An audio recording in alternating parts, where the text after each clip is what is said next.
আসসালামু আলাইকুম। পঞ্চম শ্রেণীর আরেকটি অঙ্ক নিয়ে আসলাম।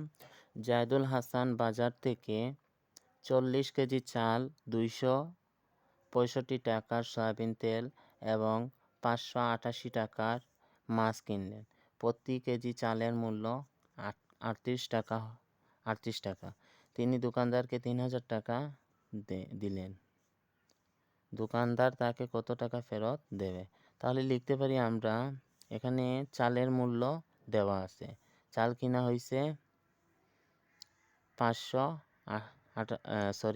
চাল কিনা হয়েছে 40 কেজি। আমরা লিখতে পারি 1 কেজি চালের মূল্য 38 টাকা। অতএব 40 কেজি চালের মূল্য 40 গুণ 38 টাকা। এখানে রাফ করে ফেলি, 40 আর 38, 8 শূন্যর 0, 4টা 32, করো চিহ্ন, 3 শূন্য 0, 3 4 12, 0 2 5 1, তাহলে 1520 টাকা। এখন বলা হয়েছে সয়াবিন তেল কিনা হয়েছে 265 টাকার, আর মাছ কিনা হয়েছে 588 টাকার। তাহলে লিখতে পারি চাল, তেল লিখে ফেলি সংক্ষেপে, তেল ও মাছ কিনা হলো সমান সমান, প্রথমে চাল লিখছি, চাল হলো 1520 যোগ সয়াবিন তেলের মূল্য হলো 265 যোগ 588 টাকা।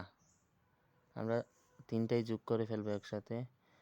আমরা যোগ করার সময় দাগ দিব, তাহলে সহজে বুঝবো। 8 5 13, 13 আর 0, 13 আর 3 হাতে আছে 1, এখানে আছে 8, 8 আর 6 14, 14 আর 2 16, হাতের 1 17, 17 7, হাতে আছে 1, 5 আর 2 7, 7 5 12, হাতের 1 13, 13 3, হাতে আছে 1, 1 1, হাতে আছে 1, 1 আর 1 2, তাহলে 2373 টাকা। এটা পেলাম পুরোটার মূল্য। দোকানদারকে দেওয়া হলো 3000 টাকা।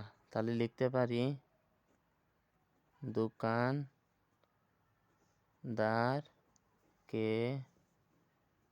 দেওয়া হলো মোট খরচ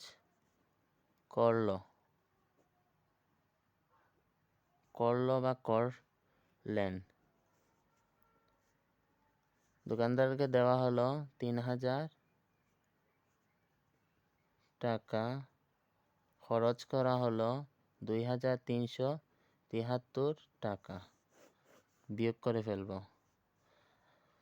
বিয়োগ করলে এখানে আছে 3, 1 আনলাম এখান থেকে এখানে, এখানে থেকে এখানে, তাহলে এখানে 10, 10 থেকে 3 চলে গেলে 7, এখানে 9 আছে, 9 থেকে 7 চলে গেলে 2, আর এখানে আছে 9, 9 থেকে 3 চলে গেলে 6, আর এখানে 2 আছে, 2 থেকে 2 চলে গেলে 0। আমরা জানি বাম পাশে 0 বসে না, তাহলে 627 টাকা। উত্তর, এখানে বলছে ফেরত দেবেন, তাহলে লিখতে পারি ফেরত দেবেন 627 টাকা। আমি অঙ্কটা আবার বুঝিয়ে দেই। জায়দুল হাসান বাজার থেকে 40 কেজি চাল, চালের মূল্য দেওয়া নাই। পরে আছে 265 টাকার সয়াবিন তেল এবং 588 টাকার মাছ কিনলেন। তাহলে মাছের মূল্য আর সয়াবিন তেলের মূল্য দেওয়া আছে, দেওয়া নাই চালের মূল্য। তবে প্রতি কেজি, প্রতি যা বলতে আমরা বুঝি 1 কেজি চালের মূল্য, প্রতি বলতে 1 কেজি, 1 কেজি চালের মূল্য লিখলাম এখানে। 1 কেজি চালের মূল্য যেহেতু দেওয়া নাই, সেজন্য লিখলাম 1 কেজি চালের মূল্য 38 টাকা, অতএব 40 কেজি চালের মূল্য। চালের মূল্য পাওয়ার পরে চালের মূল্যর সাথে যে মাছ এবং তেল আছে না, মাছ এবং তেল আছে, সেটা তিনটারই যোগ করব। যোগ করার পরে আমরা পাইছি 2373 টাকা। দোকানদারকে দেওয়া হলো 3000 টাকা। মোট খরচ করলেন 2373 টাকা। 2373 টাকা বিয়োগ করে ফেললে পেলাম 627 টাকা। তাহলে ফেরত দেবেন, উত্তরে হবে ফেরত দেবেন 627 টাকা।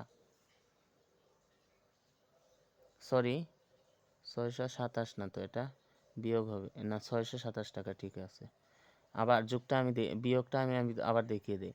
আমরা জানি এখানে 3 আছে, এখান থেকে এখানে নিয়ে নিলাম, এখানে হলো 10, 10 থেকে এখানে নিয়ে নিলাম, এখানে হলো 9, আবার এখান থেকে এখানে নিয়ে নিলাম, এখানে হলো 10। তাহলে এই দুইটাতে 9 আর এটাতে আছে 2। তাহলে 10 থেকে 3 চলে গেলে 7, 9 থেকে 7 চলে গেলে 2, আর 9 থেকে 3 চলে গেলে 6, আর 2 থেকে 2 চলে গেলে 0 হয়। আমরা জানি বাম পাশে 0 বসে না, সেজন্য হলো 627 টাকা। Thank you. আসসালামু আলাইকুম।